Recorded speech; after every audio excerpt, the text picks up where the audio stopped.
In the name of Allah, the most beneficent, the most merciful. My journey to Islam started when a couple of friends of mine, they wanted to take me to the mosque. I was hanging out with a lot of people that were Muslim. They didn't behave as Muslims, but they were Muslim. So the first initial group. And then alhamdulillah, I met a sister that is still very near and dear to me. And she actually took me to the masjid, alhamdulillah. But it all started, me wanting to go to the masjid came from me wanting something better for my kids. I was looking for something better for my kids because my life was very disorganized. You know, I come from a household where my mother was a drug addict. My father was a cartel. He was in the Colombian cartel. He got 30 years in jail. My mother died from a heroin overdose. So my lifestyle was very similar to them, and I was going down that path. And I didn't want to leave my kids the way my mother left us. So the more I reflected on that, that kind of pushed me to look for something, like, you know, for something. And when I was hanging out with them, they told me that being Muslim was about just believing in one God. And that was appeasing to me. You know, I didn't have to have any statues, and it's just one God. And I got curious. That's where it started.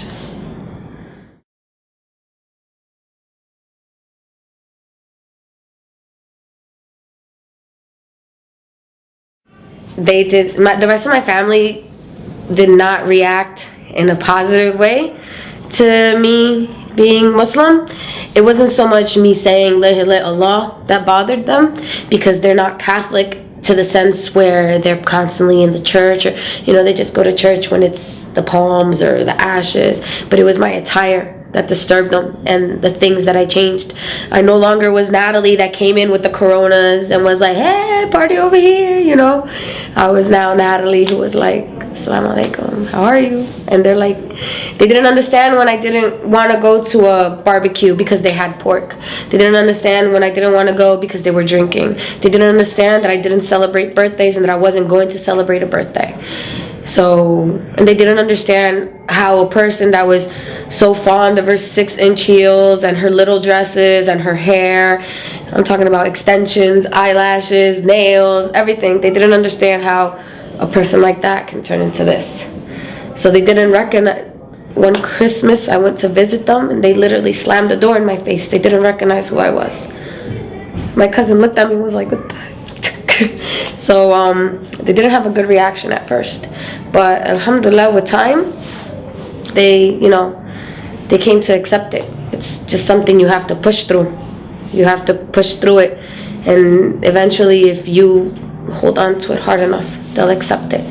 You know, I compared my dress attire to that of the Virgin Mary. I'm like, how do you pray to her and it's okay for her to dress like that?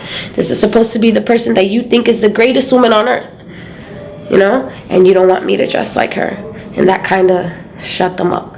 And then after reflecting, I guess, for a while, they realized, they're like, well, you know what, if this means you're not leaving the house drunk, and they're not calling us to tell us you drove yourself into a tree or that you're high or whatever, then we like you like this.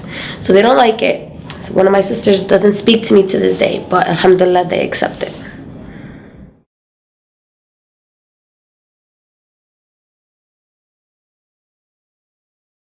My first Ramadan was extremely difficult for me. Extremely difficult because I was new to Islam. I didn't have that many sisters in Islam. And, well, I had a lot of sisters, but I didn't know a lot of sisters, like to go to iftars and this and that. And it was my first year wearing hijab. It was in the summer. It was extremely long hours. I was also,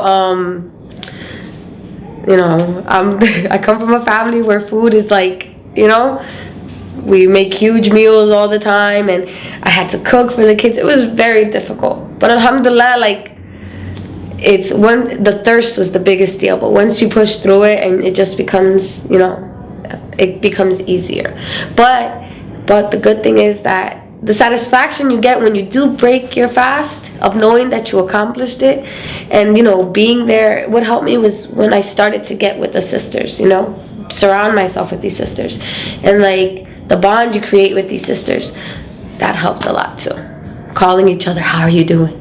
How's it going? I'm thirsty.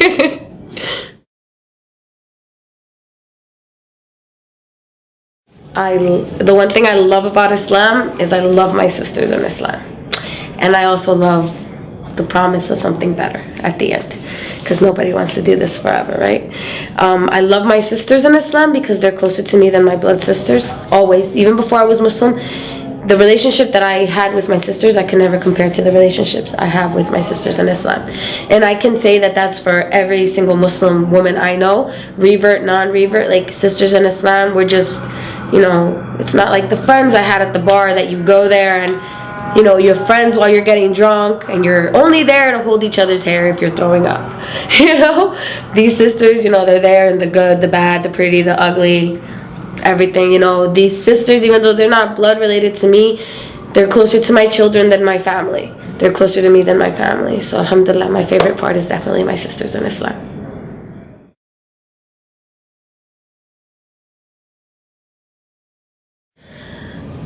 One piece of advice I'd give Latinas is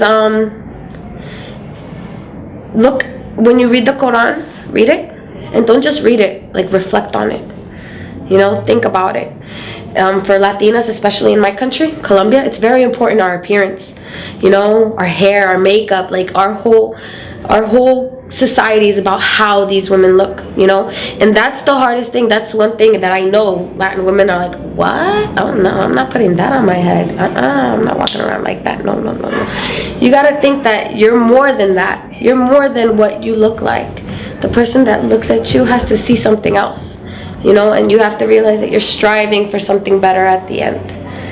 It's just, you just have to have an open mind when you read it, and just know that it's beautiful. Every single word is beautiful, and every single word has so much meaning, and there's so much truth in everything. If you read one thing in the Quran, read the Quran, read it, and if you find one thing in the Quran that you do not see true, then close the book and don't open it again.